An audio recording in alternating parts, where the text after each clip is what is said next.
बस बात एगो लेके कर देली तो बहुत बड़ हो गई। जिम वाले वीडियो के लेके खेसारी लाल यादव का आपने देखा है क्या? हाँ, मैं देखा हूँ, 100 मिलियन व्यूज भी है। हाँ, इंस्टाग्राम पे उस पे क्या कहिएगा?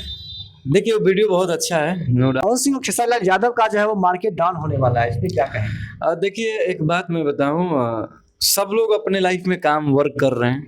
लेकिन कुछ लोग ये भी कह रहे हैं कि दो मगरमच्छ के रहते हुए तीसरा जो है अभी नहीं वर्चस्व जमा पाएगा। देखिए बात ये नहीं है, जो जितना मेहनत करता है उतना फल मिलता है। और पवन भैया, खेसारी भैया, ये लोग अलग चीज़ हैं। और मनी मेराज जी का मैंने भी सुना, उनकी एक्टिंग, उनका कॉमेडी मुझे भी अच्छा लगता है।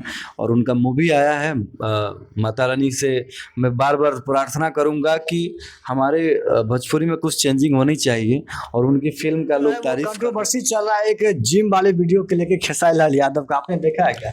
हाँ, मैं देखा हूँ, 100 मिलियन व्यूज भी है। हाँ, इंस्टाग्राम पे उस पे क्या कहिएगा? देखिए वो वीडियो बहुत अच्छा है।